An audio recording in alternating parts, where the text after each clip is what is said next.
Hello guys, mga kuyang, today's video, nandito tayo sa isang site ng 1 million seedlings kung saan nandito pinapalaki ang mga galing sa small size. So ini-expect natin na mapalaki natin ito para pagka meron nang gustong magtanim ng mas malaking sizes ng seedlings, meron silang maitatanim. So kung mapapansin nyo, meron akong ganito kasi meron akong ginagawa rebagging from XL size. So nanggaling na yon sa small, medium, so XL. Ngayon gagawin natin big size. So ito yung mga seedlings namin na nandito. Ito Bignay, authentic nito sa Pilipinas. So tinatawag na siyang native tree, fruit tree siya, berries. Bignay yan, i-rebag natin. Ito yan, yan yung mga big sizes. Itong acacia na to, galing to sa small size, lumaki na yung stem niya, yung trunk. So nailipat na siya dito para lalong lumaki. So yan, magre-rebag tayo. Wala akong kasama dito kasi nag-deliver sila eh. Ito mga mulabe, native tree. Ayan. Indian tree. May malaki na oh. Ilang-ilang. So kung mapapansin nyo guys, karamihan ng mga tanim namin is mga Philippine native tree. Pinopromote namin, sana ma-propagate, maparami ang mga Philippine native tree.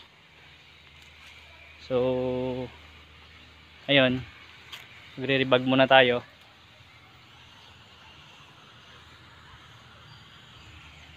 Rebag tayo today. Ito yun ang Bignay. Galing siya sa small size, nilagay sa medium, ngayon naka XL siya. Yan. So kailangan na siyang mailipat dito sa big size. Yan, big size na yan. So yun, bakit namin nire-rebag? Meron kaming tinatawag na procedures ng rebagging, is hindi lang para lumaki ang price, kundi lalong ma-develop ang mga roots ng puno sa pagtatanim ng mga client natin. So ready na siya, kumbaga established na siya, adaptable na sa panibagong environment. So ito Palawan cherry blossom, tawag dito balayong, local name balayong. Namumulaklak ito. Ito yung counterpart ng Japan sakura tree, yung sakura ng Korea. Meron din tayong native niyan, balayong. So from XL size, galing na yan sa small to medium, ililipat naman natin siya sa big size. Ayan. So ayan, katulad yan, mga acacia lang po yan. Sa malalaking plastic nilalagay. So yan ang dahilan kung bakit nire-rebag natin. Ayan. So isang procedure na yan, rebagging yan. Yung isa naman, yung direct seeding namin, yung pinupunla siya sa seedbed. Yan. Tapos saka namin kukunin. Yan mga acacia yan. Iba't ibang mga buto yan. So ngayon, pagkagaling doon, i-rebag na siya. Unti-unti. So ayan. Magre-rebag tayo. What? Guys, magre-rebag na tayo. Ito yung lupa na ginagamit namin. Combination siya, mixture siya ng ipa, meron din siyang loam soil yung galing sa Tumana, tapos meron siyang pinagsapinan ng taing itik. So meron din siyang tae ng baka. Yan, halo-halo na po yan. So mataba siya na po na lupa, para kung halimbawa yung pagtataniman ng paglilipatan hindi mataba yung lupa, so makokondisyon itong lupa na nilalagay namin, ginagamit namin. Tapos at the same time, kapag nire-rebag natin siya dito sa malalaki, hindi masyadong maiipit yung mga roots. Yan, hindi siya kasi buhaghag siya, oh. Buhaghag, kahit diligin mo yan buhaghag, tsaka hindi ganun kabigat kapag binuhat, magaan lang. So dyan natin nire-rebag. Ayan, ibag tayo. So unahin natin tong Bignay. Itong Bignay XL size, lilipat natin dito. Plastic.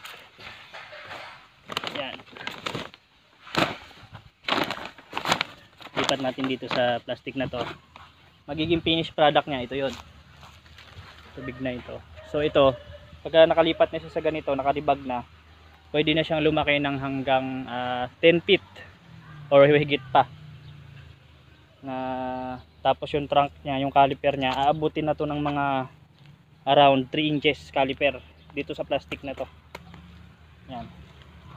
If ever naman na re-rebag pa natin sa mas malaki, dito na to sa next na size ng plastic. Ito yung big drum size na halos to. Yan.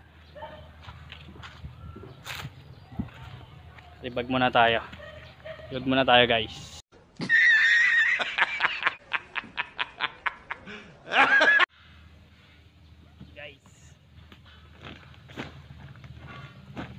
Ilagay tayo nito para hindi maalikabok.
Ayan guys, mapapansin nyo, naribag ko na yung isang bignay sa big size. Galing siya sa XL size. Galing siya rito, nilipat siya dito sa big size. Kung mapapansin nyo po, yung level ng lupa hindi dapat lalagpas dito sa tip ng plastic na yan. Ano po ang reason? Para pag nagdilig po ng pataba o kaya mismo ng tubig, pag dinilig natin yan, hindi aapaw dito yan. So a-absorb yun sa baba. Yung didilig natin, hindi masasayang yung tubig, i-absorb ng ugat. So mas mabilis siyang lumaki. So ito, kakaribag pa lang. Dito lang muna to sa malilim. Didiligin muna siya dito hanggang maging intact yung lupa.